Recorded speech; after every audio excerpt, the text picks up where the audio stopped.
Hey guys, what's going on? It's Sports Talk with Stock here with another video. And today I'm going to do the 2020-2021 Buffalo Bills deep dive. This is episode 2 in the deep dive videos that I'm going to do. And I'm just going to get right into it. So first off, I'm going to start off with a team summary. I'm going to just tell you a little bit about the Bills and what I think they can do. Then I'm going to get into some position battles that you might want to watch.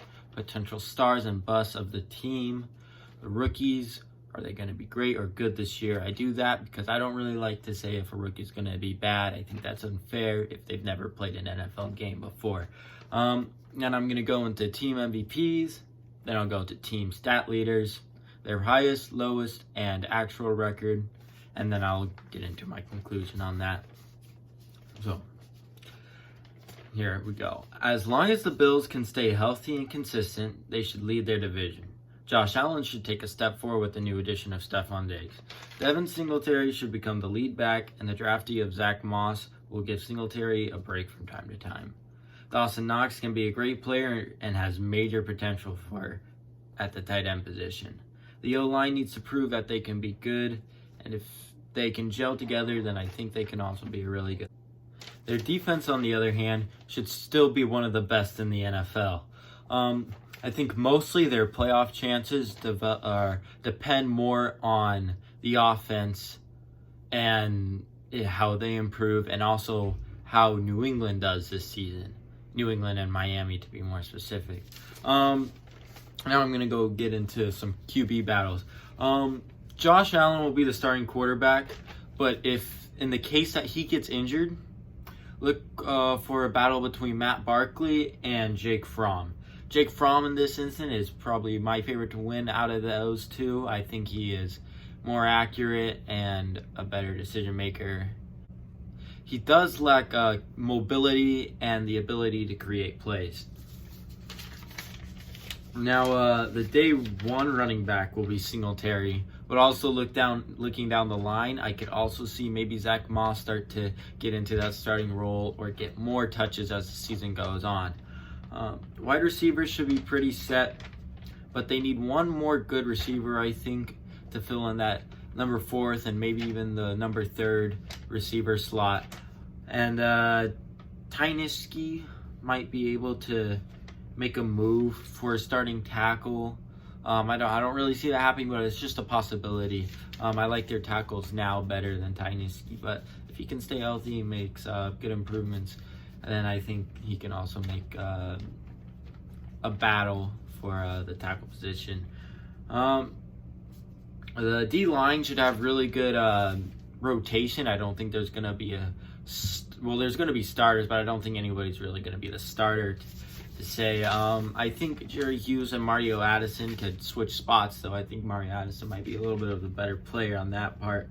And then also look for Star Luttelli. I hope I'm pronouncing that. Butler, Jefferson, and can be in competition for the D-tackle position. Their linebackers, cornerbacks, and safety positions, so they should all be pretty set in stone also. And then for special teams, their special teams looks pretty good except for their kickers. They need a kicker to step up. They have Steven Hauschka, who's inconsistent at best. You have Kier Vedvik, I think his name is pronounced. He's also not very consistent. And then they just drafted Tyler Bass, a rookie, who's a rookie. So you don't know, especially with rookie kickers. And now also, I'm going to move into the potential stars. For the potential stars, I don't like to add rookies because they've never played an NFL game before, and it's unfair to compare them to the players who have experience. For offense, number 1 is Dawson Knox. If his hands become more reliable, he can be one of the better tight ends in the league. He is an explosive player, and he is a matchup monster for... he's too fast for linebackers, and he's too big for cornerbacks. So he can be really, really good on that end. Number 2, I have Duke Williams. He's a taller wide receiver who can probably win some more jump balls, and he was If he works a little bit more on his hands too, he's more consistent catcher, then he can be a reliable target for Josh Allen, and maybe that extra wide receiver that the Bills needed. Number 3, I have TJ Yeldon, the running back.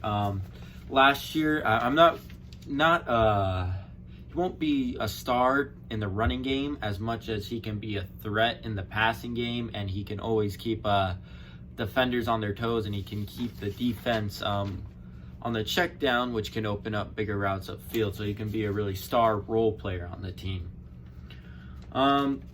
For defense, number 1, I have Ed Oliver. He had a kind of disappointing rookie season, but I see him making huge improvements in his second year. Sometimes your rookie season doesn't work out for you. It doesn't go the way you want. But I see him making huge improvements this year, and that he can make tackles behind the line, make more sacks. And number 2, I have Levi Wallace.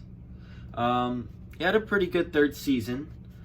He can take an even bigger step, and he can improve with Tre'Davious White lining up across from him. He's going to be a big beneficiary from that, and that he'll get more targets. And if he proves that he can get the ball out of the hands, maybe take the ball away from the quarterback, then or the receiver, then they'll have to throw to Tre'Davious White, who's one of the best cornerbacks in the league. So if he takes a big role, then he can elevate the team too. For number 3, I have Mario Addison. He was half a sack away from having double-digit sacks last season. He played 14 games, so he didn't play a full season. And he can be a real threat for the opposing offensive line. And with rotation, I think he'll be nice and healthy, and he'll be fresh and ready to go. Our potential bust, I don't put rookies here either because that's unfair to them. They've never played an actual game. I have Josh Norman. He's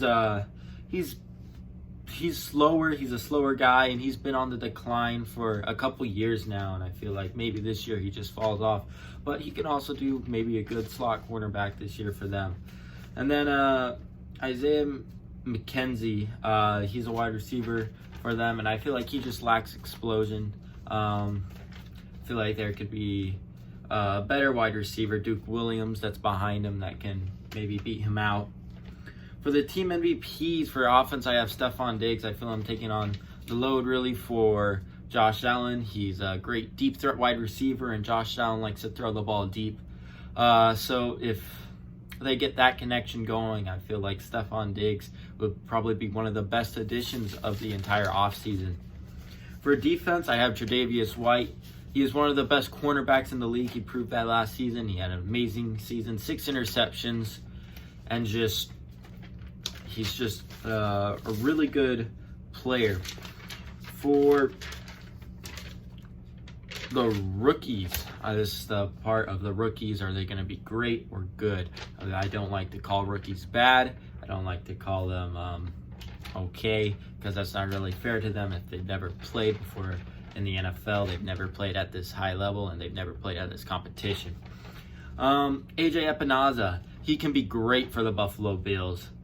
He'll make a great player, especially if he works on his techniques and his rushing, and he has great talent, and he has great he just wants to get to the quarterback. That's all he wants to do.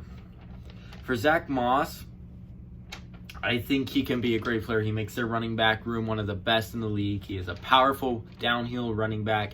He is aggressive and competitive, and he will make Devin Singletary work harder to keep his starting job. Gabriel Davis, he'll be good for the Buffalo Bills. He has good body control. He can track the ball, and he can make the downfield catches, and he is a natural catcher. And he can make the catches that you need him to catch. For Jake Fromm, I think he can be a great player for the Buffalo Bills. He's pretty much the opposite of Josh Allen in skill-wise. The fact that he is shorter, not as mobile, and doesn't have as great as an arm, but he is accurate and has a really quick release time. And if Allen goes down, he can be a really great player and leader for the Bills. Tyler Bass, or Bass, I'm not sure which way it's pronounced. I think he can be good. He's needed to up the competition in that kicking room, and maybe he can make one of the other kickers good, or he can even win or beat out the other people in the kicking room, and he can win the starting job. Isaiah Hodgins, he's another wide receiver. He can be pretty good for the Bills. He's a taller guy. He has good route running, and he catches the football and plays very focused player.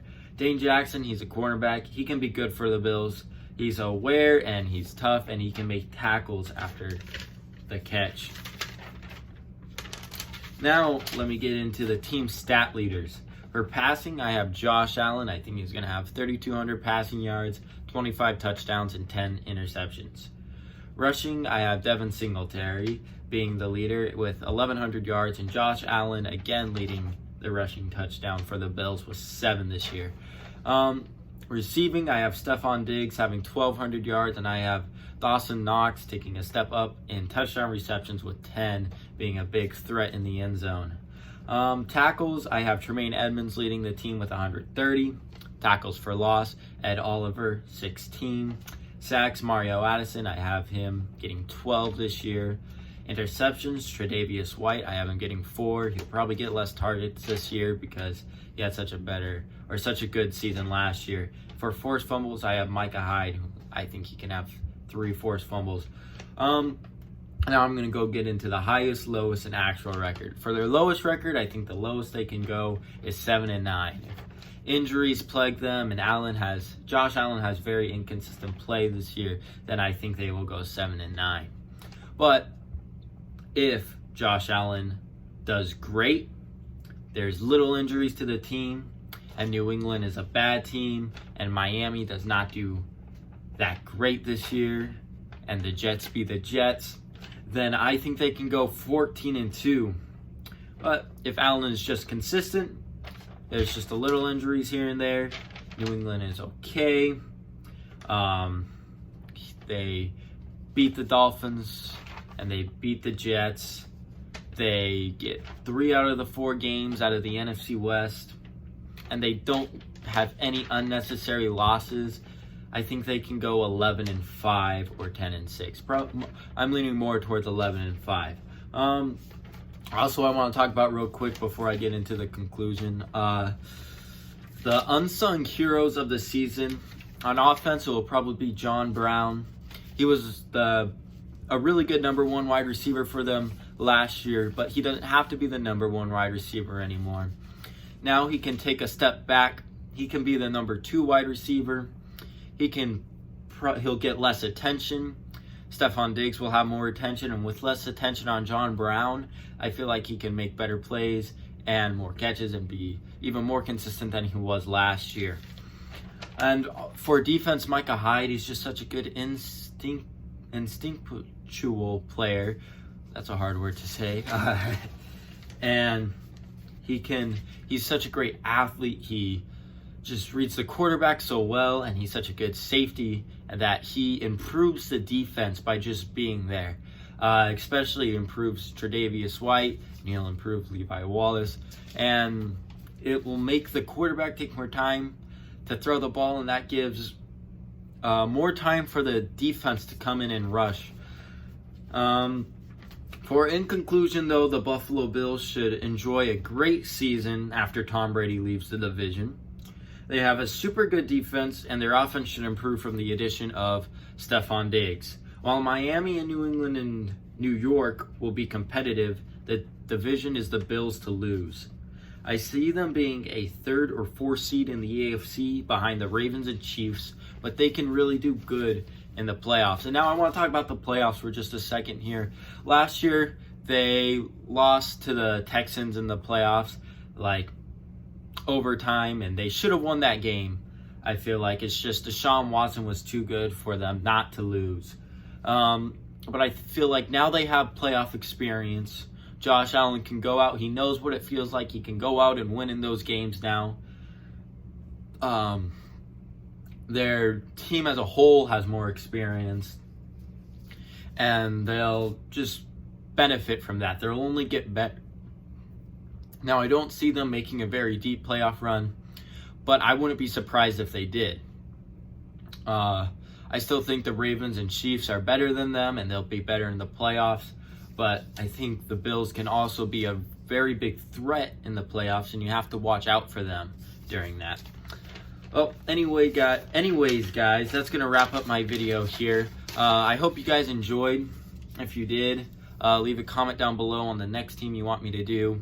I hope you guys enjoyed. Stay safe, and I'll see you guys next time.